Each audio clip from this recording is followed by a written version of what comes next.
William Foley froze in his tracks as an eerie howl resounded throughout the village. It was not that the early morning air was so still, the howl seemed to descend from the heavens and reverberate on the air like thunder from a faraway tempest. Nor was it the juxtaposition of snowdrifts, unseasonably warm temperatures for January, and the haunting animal cry that unnerved Foley. It was the singular fact of the howl itself. For there are no wolves in Ireland, he said, as if to reassure himself. Standing on Foley's doorstep with a large bundle under his arm, Constable Ryan stared up to the heights of a duke's castle. No, there are not, he agreed. Come in to see you. One of the duke's men come down to say there'd been a bit of a row and a theft. A woman made off with a necklace. He tracked her into the palisade and found this. He unfurled a blue satin gown, blood-stained and slashed. In his other hand, he held undergarments, equally gory. Sorry to disturb you, Ryan said. Know you're busy. Nolena Mbam and all of the fixins, referring to the custom of husbands preparing the Epiphany feast for their wives. Foley ushered him into the foyer, but a call from the street stopped him before he closed the door. A moment, monsieur. A woman hurried toward them. Are you Ryan? They awaited the Frenchwoman, a tall, heavy-set girl with a comely face, heavily dressed for a hunt, though she carried no gun. Constable Ryan, she said, tucking the man's arm.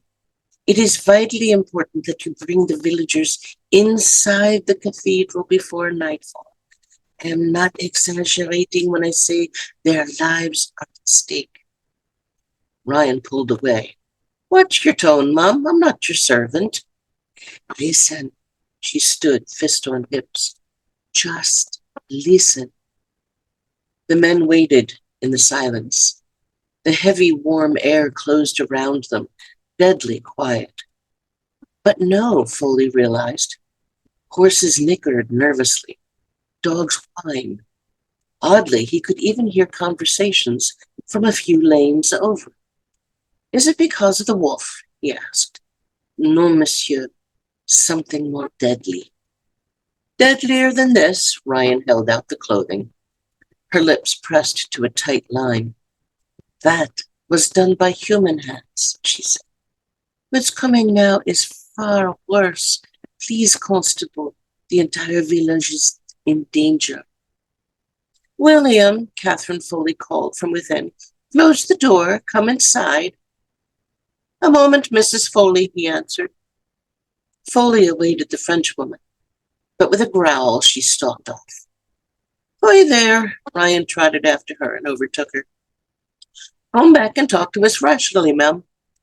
She rubbed her brow, then studied the sky. Very little time. All right. She returned with Ryan, and they joined Foley and his wife inside. As the woman passed into the sitting room, she ran her hand along the door frame, as though measuring its strength and finding it wanting. Tell me about this dress, Ryan said, looming over her. Is it yours? Is that why you're disguised? She pushed him aside and took a seat. I am not disguised, monsieur. I hunt a vicious creature. But that's not the issue. My name is Madame Duval. I am a scientist. And today my data tell me you, all Ireland in fact, are facing great danger. After a silence, Ryan cleared his throat. A vicious creature. He again displayed the clothing. Madame Duval took the gown and draped it over one hand to display the slashes. Whoever wore this took a knife to the axillary artery and to the heart. A vicious bastard of a villain did this, but not the creature I hunt. Murder? Mrs. Foley pressed her hand to her mouth. Well, where's the body? These were turned in as you see them, Ryan replied. No body. Ah, she returned the gown. So, whoever wore these, while bleeding to death in the snow, took time to disrobe. She plucked a twig from the skirt. In the woods. The palisade, judging from the species. Ryan reddened. These probably accompanied some story of theft? Ryan's eyes narrowed. But this isn't the danger you're hunting. No, Constable. I hunt a creature whose howl you heard, but that doesn't threaten this village. Madame Duval heaved a frustrated sigh. She leaned forward intently. You must get these people to safety. Otherwise, your town will be ravaged. By what? What is it you're hunting? Not important, she insisted. Indulge me. Again she tightened her lips, as if debating whether to tell him. A werewolf.